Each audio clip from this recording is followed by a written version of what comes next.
nous avons dû abandonner le Salon du Livre à cause de la pandémie et nous avons cherché à avoir une manifestation autre pour ne pas laisser de vide au niveau de la culture. Donc on a réfléchi avec l'équipe qui fait partie de la commission culture et nous sommes donc partis sur des interviews d'auteurs dans les médiathèques et mettre en avant les médiathèques de la communauté de communes.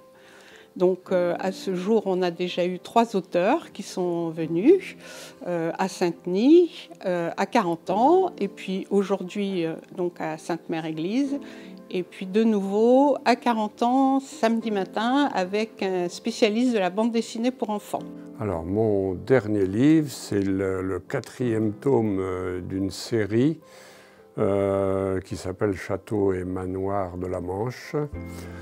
Donc c'est un panorama de tous les vieux châteaux, les vieilles constructions, soit très très grandes ou très connues, ou soit complètement inconnues, qui peut être une petite bâtisse, mais parce qu'elle a une belle cheminée ou parce qu'elle a une belle écurie, voilà, on s'y intéresse et ça fait découvrir beaucoup d'endroits peu connus.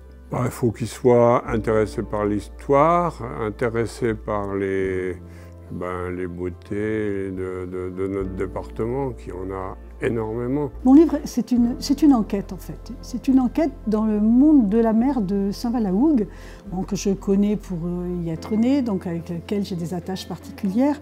Et il s'agissait pour moi, avant tout, c'est un devoir de mémoire aussi, vis-à-vis de mes ancêtres, qui étaient gens de mer.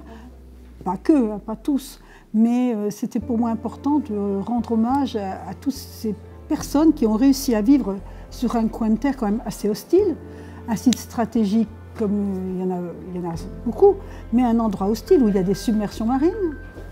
C'est pour ça qu'on a construit une digue, où il y a nos meilleurs amis, ou ennemis comme on veut, les Anglais, qui sont jamais loin et qui passaient leur temps à débarquer, d'où la construction des forts, où il y a également eu la dernière grande peste en France, la peste de Marseille, qui nous a aussi impactés. Donc, comment faisaient tous ces gens pour vivre à peu près normalement, je dirais même pour survivre, donc dans ce contexte. Donc j'ai mené une enquête. Donc là, on a l'ouvrage issu d'une thèse de doctorat d'histoire, mais un peu quand même nettoyée pour la rendre plus accessible à tous. Alors, Fantôme de Marie Laurencin, c'est l'histoire d'un jeune homme de Vaudreville qui monte à Paris et qui rencontre Marie Laurencin puisqu'il connaissait la famille. Marie Laurencin devient un peintre assez connu, elle devient la maîtresse de Guillaume Apollinaire, ce qu'il a fait connaître. Ensuite, le garçon épouse une Parisienne. Et puis arrive la guerre 14-18, tout le monde est dispersé. Donc je traverse l'avant-première guerre, l'entre-deux-guerres, les années 1930, 1920. Donc c'est un petit peu un prétexte pour traverser cette période. Donc il y a des personnages historiques surtout qui apparaissent en filigrane, comme donc Apollinaire, Max Jacob, Picasso. Ça intéresse 2 genres de lecteurs peut-être. Ceux de la région parce que Marie Laurencin est originaire de Vaudreville, c'est un petit village qui est près de Montebourg, où ses parents étaient maréchal Ferrand, et les gens qui aiment l'histoire, les amateurs de romans historiques. Alors c'est donc un ouvrage qui s'intitule Les 12 salles polars, s'attaque au pôle art.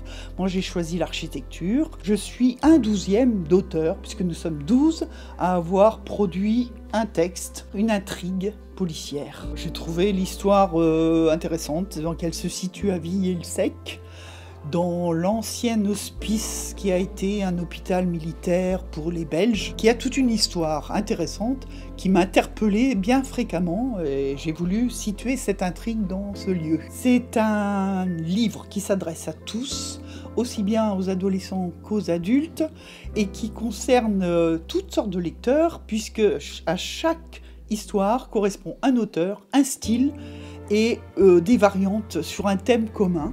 Alors le dernier livre, c'est Elliot, Chasseur d'étoiles, un album jeunesse à partir de 4 ans. C'est un petit garçon, un jeune aventurier, qui récupère, trie et recycle les étoiles filantes à travers la région. Donc j'en ai 2 autres en préparation, et il y en a déjà 3 donc, avec Elliot. Je dirais que ce sont des albums de bioalbums. Ils sont en général imprimés avec des encres végétales pour certains. Il est imprimé sur du papier PEFC, donc c'est une gestion durable des forêts.